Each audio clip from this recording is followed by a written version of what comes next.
turn this off before we get Yeah, started. if I turn the ringers off. I let mine go. Good. Which one did you choose? That's kind of a cinnamon something, I think, yeah? This episode is brought to you by Mighty O's Organic Donuts. Mighty O's donuts are made from scratch using organic, 100% plant-based, non-GMO ingredients. Mighty O's donuts are nutritious and delicious. You ready, Ant? I'm ready. Okay, welcome to the Downtown Dogs. I'm Jimmy Rogers. Our guest today attained 2,988 yards while he played for the Huskies in 42 games. Yes. That's about, you played 4 seasons. Yep. Only missed 2 games on that 4-year run. Why'd you miss the 2? Missed 2 games. I hurt my ankle against Stanford. That year we were 7-0 and lost to Stanford in Stanford. Suppose that's our senior year. Yeah. Out of Garfield High School, where you played basketball and football. Yep. No baseball? Oh, ran a little track. Ran some 2 track. 2 years of track. What'd you run in track? 100, 200, 400 relays, mile relay. You would have been a great leadoff hitter in baseball. Did you ever try? No, I could not. I did not like the fastball. You returned to kickoff for 99 yards as a freshman for the University of Washington. You went to 2 Rose Bowls. You had 3 touchdowns in the Aloha Bowl. Yep. You won a Super Bowl. Yep. You hold the single game record of 3 touchdowns in any season for the Washington Commanders. No, that record was for yards. Most yards in a game. Most yards I in a did game. have So 3 that was, touchdowns. You though. had 3 touchdowns, so that's not a record. That's not the record, no. Okay. The yards There's in one 8 game. 8 catches, 255 yards. Yes, that's the yards is the record in one game. Okay, gotcha. Yeah. Gotcha. Sir Anthony Allen. I watched that game with Timmy Peoples. Was that right? That Redskins game, wow. yeah. That was a wild game. Yeah. That was What year was that? 1987. 87. And the gosh. kicker was, I had the 257 yards with like 3 minutes to go in the third quarter. Okay. It could have been a lot of work. Could have been a lot more, so you pulled off. It seems like it. Yeah. Yeah, I mean, we was up won the 28-14. We won the game, but yeah, it was interesting. I still get harassed by my man Gary Clark every time I go back to D.C. For homecoming games. We get a great chuckle out of it every year. He gives me heck because the year before that, he had the record with 248 against the New York Giants, Lawrence Taylor now. So every time he sees me, like, that could still be my record right now. Gotcha. Did you play against Lawrence? Yes. Oh, yeah. When I was in Atlanta Probably the most ferocious. He was an animal. I mean, Yeah. one year in Atlanta, we practiced against the Giants for like 3 or 4 days. And to see him up close and in person, he was something. Yeah. So the back to the 2,988 yards as a Husky. Yeah. That's 71 yards a game on average. You missed 2 games. Yes. And I was, when the end of the day, when it was over, and you look back, and I think when I read the stats, we have to go back and check, but I think by the time I left there, I was definitely only receiver in all-purpose yards. I mean, all-purpose yards was punt return, kick return, receiving yards. I believe, at least top 5 at that point when I left there. And people need to keep in mind, we didn't throw the ball that No. much. If we Not threw at the all, ball no. 18 times, that was a big deal. Very big deal. Yeah. I was just looking at that picture of Neuheisel, and I thought he was on fire that game. He went like 15 for 18 versus, 40 for 44. Yeah, they throw the ball these days or something like that. But so that was 747 yards a year on average. Now your freshman year, you think you kind of sneak up on people, but you're still a freshman playing in the Pac-8, Pac-10, right? Pac-10. So that's not an easy feat. I don't care how quiet you are. Yeah. Coming out of high school, and then your senior year, you're a target. So it's not easy, no matter how you slice it. No, but we had some great receivers around us. Obviously, the great Paul Scanzi, the great A-Dub, Aaron Williams. Right. So the 3 of us, we shared that position for 3 years. For their freshman year, it was just Aaron and Scanzi because I played quarterback at that time. Are you satisfied with your career? Quite. Yes. Oh, and let's not forget the Sun Bowl now. Okay, what'd you do in the Sun Bowl? Well, we won the Sun Bowl. Okay, I just left it out of your... Yeah. We won the Sun Bowl. We beat I Texas tried to down just there. hit all the highlights, because otherwise we'd be here all day. Yeah. And with my camera skills... Yeah, I think we'll make it, though. We'll be okay. What was your last game? The last game was a Lobo. No, NFL, USFL. Oh, the last game. End of everything. The end of everything. Last game in Husky was a Lobo. Last game in the USFL, I don't even remember. I think it was in Portland. Portland Breakers. The Breakers. Yes. And the last NFL game with the San Diego Chargers. So when it was over, You know, a lot of guys can't cope. Yeah. They can't adapt. Yeah. I think I'm one of them. I I'm doubt that. trying to, you know, figure out what the next move is at 63. Well, we're always still doing that, but you still can adapt. Yeah. And you just got to do different things, but you adapt it, but you just still moving. We're still living. Okay. So you still got to keep growing. You still got to keep doing Okay. things. But yeah, when I retired, after I left San Diego that last year, I think we had a meeting with the coaches and stuff, and they were like, well, you know, we'll give you a call this summer. You know how that kind of stuff goes. Don't call us, we'll call you. Mm-hmm. I never worked out again. But back to my point on adapting, it's hard for a champion to just say, it's over, I'm done. I mean, Yeah. did you have that moment when you just said, okay, I guess that's it, and I'm happy? Yeah. You didn't try to get signed again? No. or- When I left there, and And they do you remember said, what year that was? 1989. Okay. December of 1989 in San Diego. When I left there, they said, we'll give you a call this summer. And I was like, and I told Renee, I think it's over. I don't think they're going to call. Yeah. And I could have pushed it, could have pressed it, could have tried to go back to Washington where I played for Joe Gibbs at. But I just let it go. Yeah. Now, my theory is part of it, maybe a big part of it, is you were married in 1988. Yeah. So you already had your lifelong partner. Yes. And did Renee play a role at that when you? No. I mean, did you go right to work for your next job, Safeway, or No. When I left, you went to Garfield and coached? No, not even then. That was years later. When I got done, I came back home, hung out, thought about some things like about 9 months before I finally went back to work that September of 1990. And at that point, I was actually the first job I had was I went and worked at UPS and drove for them for a while. And then at that point, I started my own janitorial business, self-employed for 16 years. Okay. And then I let that go and then got into Garfield and got into Safeway and distribution center and stuff. So And Safeway's been good to you. very good to Good me. company. 25 years. 25 years retiring. Retiring this month now. Retiring February 20th. Okay. 25 years, Congratulations. 2 months, and 13 days. Yeah, and counting. And count. And counting. I just think a lot of the champions that don't cope, and I was like, just off the top of my mind was like a Jake LaMotta, big time, boxer. Yeah. I always think of boxers for some reason. Went into alcohol instead of retiring gracefully. OJ always had to be in the limelight. Afterwards. It can be addictive. And I've never even seen you drink a beer. Well, you probably would never see me drink a beer. I don't drink beer. Or alcohol, I should say. I prefer alcohol. No. Okay, so you do, but you. No, I do drink. I do indulge. I've never been a drug person. Never tried any drugs of any stretch other than liquor, which is legal at my age. And and that just goes back to my point that I think leaders are organic. I don't think you can say, hey, you're going to be a leader. You need to work on this skill, that skill. It's natural. And you were the greatest leader that I was privileged to play with at the University of Washington. There was a lot of And great that comes guys. from a lot of my teammates. Is that right? A lot of my teammates. And Anthony didn't say much, but when he did. Yeah. And the one that we keep imitating is when we were running hundreds and somebody came up, we come up a second short, we'd have to run it again. Yeah. And he said, gentlemen, Anthony said, gentlemen, it's not that difficult. And everybody heard him because he rarely spoke out like that. But at least the one thing, when you do that, you have to lead by example.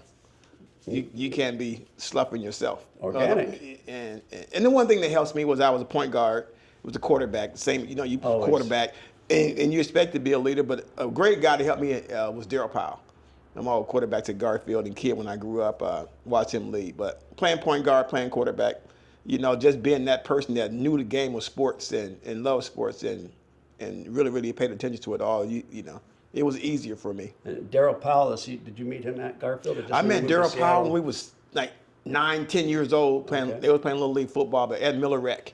We played softball together, a little basketball together, and he played football, but I watched till I got to high school, and he was my quarterback my sophomore year at Garfield when he was a junior. And how's he doing now? Oh, he's doing wonderful. I went to, I think he graduated from, Tennessee State and went and got his master's at Harvard, and he's like a Good for him. accountant guy. Yeah, he's doing well. Good for him. A good Like, influence. he's always been a Good- stud. a father figure, or Oh my God, yes. He's got two wonderful kids. One kid played for the Huskies, Mish Powell. okay. Oh yeah, that's yeah, Mish. Yeah, yeah. And his I daughter. love that guy. His daughter He went transferred to Miami. Yes, yes. And he had yeah. a pick in that first game. Yeah, had a pick six in one game. I think he might have Yeah. had two. I think he He had one saved last year. Washington. Yes, yes. He sure did. Yes, he did. Yeah, he's an awesome kid, a great kid. And his Yeah. daughter is wonderful. She's graduated from UW also, and yes, his wife is.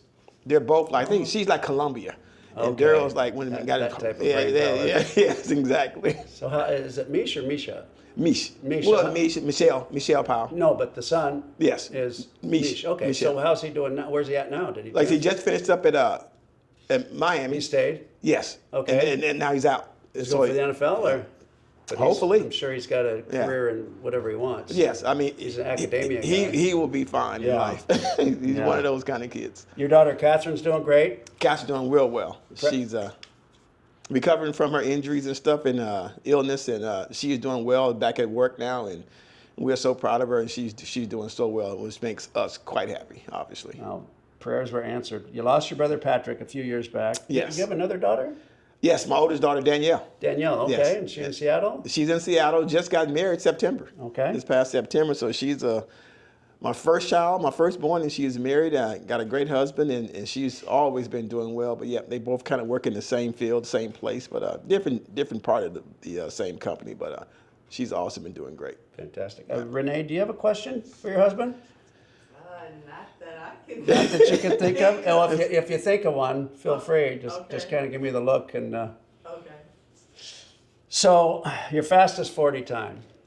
Fastest 40 time was a 4:45. 4:45. So, was that on grass or turf? It was on turf at UW, and I ran it that was in 80, I think I ran it my last year in 82, that spring of 82. And then I ran it again in 89 at actually 88 for the Washington Redskins. You did. Yeah. Good for you. Yeah. Usually that would go down or up. Yeah. You'd slow down. Yeah, they looked quite surprised when I ran it. It was like, I mean, because And you played a little while in Tampa Bay. No. No, in Florida? no, No, oh, you were drafted by them? and I was traded? drafted by Oh, Tampa- that's what it was. yeah, I was So did drafted you ever by- play on grass for a season, for a team? oh yes, LA Express was on grass. Okay, so how did you like that compared to turf? At that point, I liked it. Yeah. When you come up out of high school and we played at Memorial Stadium here in Seattle, it was turf. So all I knew was turf. I mean, we couldn't wait to get on turf because all the grass fields around here was so muddy and just dirt. And then I got to UW and we was obviously on turf. So I grew up like a turf kid. And when you go to UCLA, USC, then you're on grass. But you come to appreciate grass. But yeah, turf just made it. A little easier on the body? Yeah, definitely easier on the body, but I didn't mind that as much as being able to be a little faster on turf. Yeah, That was right. a little more important. Right, gotcha. Now, I always thought you were going to be a first or second round draft pick in the NFL, and you went in the sixth round. Yes. Did you expect to go higher than that? And were you satisfied with that, or did it matter? Did it matter? Yes, it mattered. Okay. Did I expect to go first or second? No. There was talk possibly third. The draft was interesting because during that draft, you sit there and if you wanted to complain about going sixth, I think Scansy went in the fifth. Ray Horton went second. Tony Carbo went in the third.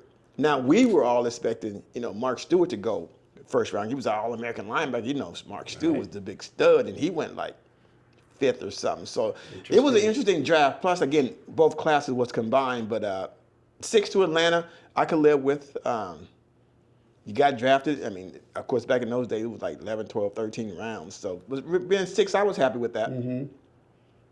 And in college, what schools did you visit besides Washington?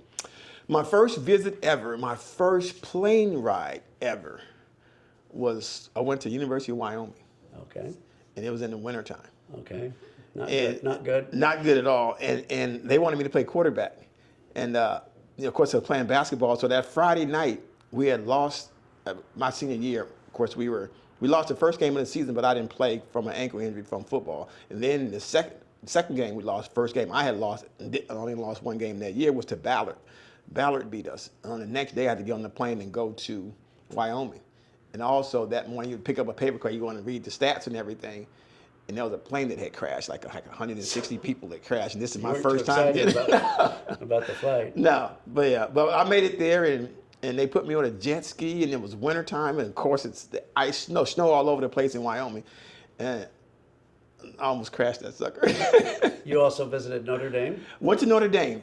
Also, of course, all the trips That's were a big wintertime. deal. Notre Dame was a very big deal. My uncle that raised me, Willie Rose, Sr., wanted me to go to Notre Dame. He was a big Notre Dame guy. And I had a good visit there, had a great time. They played DePaul in a basketball game, so that was great. But I got no feelings from the coach. Didn't really care much for his personality or his passion. Dan Devine. Dan Devine was that guy. Was he wearing a ascot, like a neck scarf? I'm sure he probably was. don't remember? Yeah. No. But I had a good visit at Notre Dame.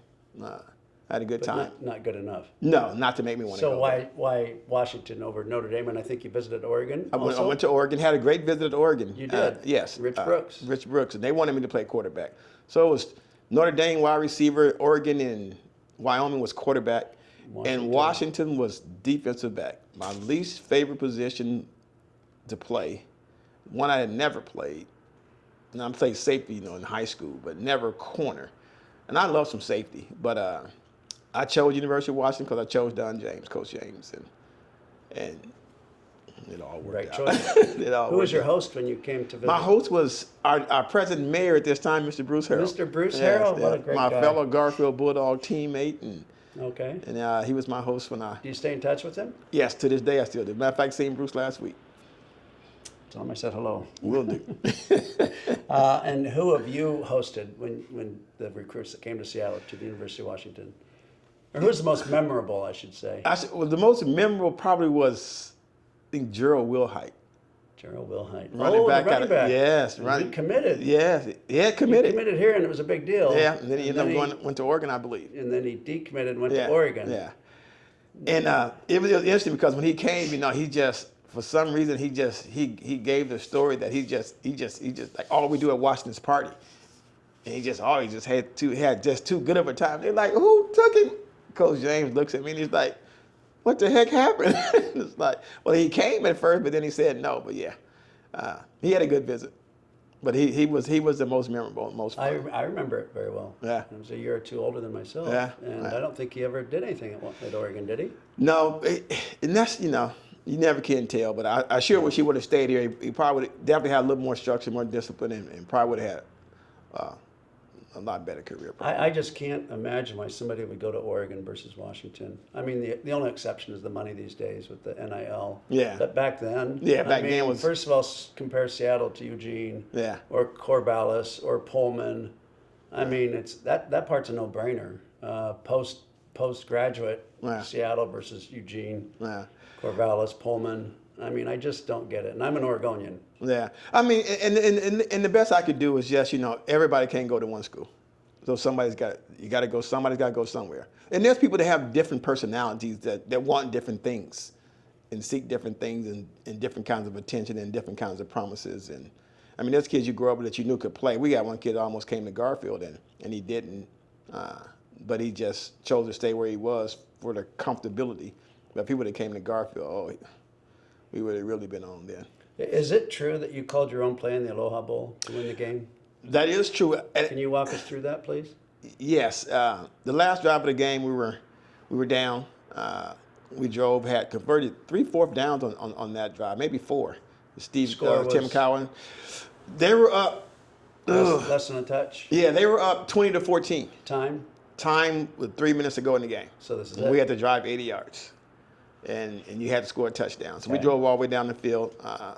Tim converted on about 3 first downs and completed a pass to me for the final 4th down. And then it was like 3rd and 11 with like 16 seconds to go. So 60 seconds timeout? Yep, timeout was called. So just so our viewers know, when there's a timeout, only one person goes to the sideline. It's the quarterback. Yeah. Use the quarterback, just go to the... Only one person talks in the huddle. It's the quarterback Yep. or the captain on defense, the linebacker typically. Yep. So I think Tim had just hit Chris James for a pass on the left side. And he ran and got like about 5 yards, got to the 11-yard line. Timeout was called to stop the clock. And I was on that left side where Chris had got tackled at, which is, of course, right near our sideline. And then Tim was by the huddle, and he started walking toward the sideline because obviously timeout was called. And for some reason, something just said go. Were you fairly close to the sideline, or did you make a? I was close to the sideline. Was it a journey? It was a journey. I mean, I was Okay. inside the hash probably, so I was probably 10 yards from the sideline. Okay. Maybe 15 or 20 more yards from where the meeting was finna to be held. And so he just walked, and I just was right behind him. Like, I don't know what happened. Something just said go. And I went, and I don't know why. I was a captain, so that gave me the freedom to go. Yeah. But again, I had been captain all year, and I never did that. And I went, and I just wanted to see what they were going to call. And they got to talking about it and thinking about it. And I said, what about this 2-point play that we ran against, Oregon State or something? And by the way, you already had 2 touchdowns. I had 2 touchdowns already that game. So that gives you a little more clout. I've been playing well and was doing some things. So, and on that side of the field, I think that corner I had beat once that game. This other kid that came in the game, he was a freshman. I think I went 70 on him, and he never played again that game. But we're on the sideline, and they called up. They said, "What do you think?" I said, "Well, what about 2-point conversion?" They was like, they looked at each other. Coach Jane looked at Coach Dorr, and they're like, "What are you thinking?" So your version is very, you're quite the gentleman. And then you hear Tim Cowan's version, and he said, you said Anthony, or Coach Roberts' version. He said, we ran this last night. Don't tell me you're not going to throw me the ball on this play. Something to that effect. That's Coach Rob. Yeah. And then Tim Cowan, I talked to him about it yesterday, and he said Anthony came over and said, "What about this play?" And Bob Stahl said, "Who said that?" He's in the he's up in the booth, and he could hear the voice. And he said, "Who called that?" And they said, "Anthony." They said, "Okay, let's do it." Wow. Yeah. And I go with Tim's version. Okay, yeah. Okay. You don't get too bossy over there. I just made a suggestion. And Well, it wasn't your style either. no, of course not. You can't. Those guys do that for a living. But they went with it. And unfortunately, when you suggest a play, you better come through. And Tim he threw a dime. He threw a dime. And Most memorable Husky game, or play, or both. They probably. that one, that game, that play. And the beauty of it was, but you can never highlight enough. I mean, when I got back home, because that was on Christmas Day. Right. It's on Christmas Day. I remember. And for any Husky fan, all Husky fans back then, it was a good day. Right. So you made a lot of people happy for Christmas that day. So you can't get bigger than that. So I spoke earlier about when it was over and the fact that you were married and you had a lifelong partner. That was a big part of adapting and adjusting. Yep. The bigger factor, or maybe not as big as being married, but you've done it all. And so this is your last Husky game, and you scored a touchdown on your last play? Yep. Is that correct? Yes, it is. Well, I And never thought about it like that. That's beautiful. It is. I mean, yeah. It was a great day. It was wonderful. That play, you just felt so proud of yourself, so proud for the guys, so happy for everybody, because obviously it lifted the whole team up. But it was a good day. Do you remember your first time coming out of the tunnel? Do I remember it? No. No, you don't. No. What do you mean? It was too. I just don't remember it. I mean, It wasn't a big deal, or it was. It was a huge deal. But I'm 66 now. You're 66. I'll be 66 this summer. Okay. I'm 65 You're right not now. quite there yet. But no. I mean, the whole experience at UW was beyond real. I mean, I think let's go back to the first time I did come out the tunnel. The first game we played, my redshirt freshman year, we played UCLA. First game. Kenny Easley. Yeah, the best. Yeah. And it was a rainy day and stuff, and they got us. But yeah. Kenny Easley. You probably played against Ronnie Lott. Played against Lott, played against Easley, played against them both in the pros too. So it was those two were. And the 19, I think it might have been the 80 game at USC. And that was voted the best team that never won the national championship, that USC team. And the defense had Joey Browner, Dennis Browner. Yeah. Chip Banks. Yeah. Lott. Yeah. I mean, weren't you a little fearful out there? Well, at that point for me, the best thing you could do, the best thing that helped me was I was quarterback for 2 years. And so you can read coverages. And you knew where they were. And most of the time they were always sitting back in cover 2. But you definitely had your head on the swivel around those guys. They were, all their linebackers was like 6'5", Banks and whoever else they had, and then the safeties was 6'2" and would knock you out. And yeah, they were awesome. Anthony, if I were to look on your playlist right now, what song would pop up? Ooh, that's a good question. A playlist, a song that would pop up. You got an idea? It's the to the Temptations, or then you go back. Oh, well, to Temptations. Yeah. Okay. I go to Tupac. Tupac. yeah. I love early Tupac. I loved early Biggie. Yeah. For some reason, I still like rap. Yeah, that's At okay. this old age, just Like listen to it and the stuff. original rap. Some of the original, some of the new. But yeah, then I like I said, Temptations. Listen to old music. I just swing back and forth. What's your least favorite word? Ooh, least favorite word. Probably. I won't say it's a word, but something that you can't do. Tell someone what you can't do. Somebody telling you you can't do this. Yeah. What turns you on? What turns me on? Is she smiling? Okay. What there turns go. you off? What turns you off? Meanness. You being mean. What profession other than your own would you like to attempt? Ooh. I mean, you've been in a Super Bowl. You're a Super Bowl champion. Do you have the ring on? I didn't wear the ring today. What? Oh, well, this is take 4. We'll get back to that. Profession. Profession. If What there's not profession? one, it's okay. It's actually kind of a good thing. Yeah. I mean, she said basketball, and that was my first love. Still is my first love. Football was secondary. It came second. Basketball was what I loved the most. And throughout your entire Husky career, who was the best basketball player that played football?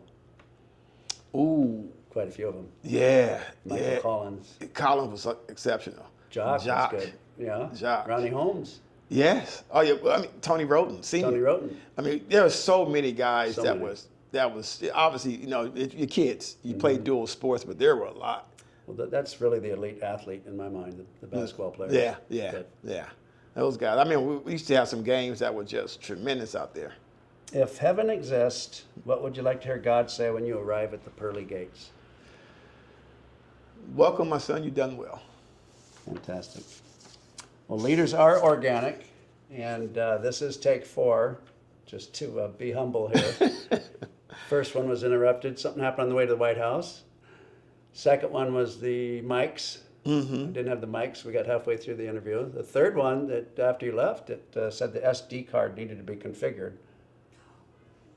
Do you know what they're talking about? I did not. And this is take 4, so it was a very difficult call for me to make. Oh. Because as soon as you left, I went to download it. Uh-huh. And I was like, because you got a work schedule, you Yeah. drive here. I Yeah. mean, it takes up part of your day, right? Yeah.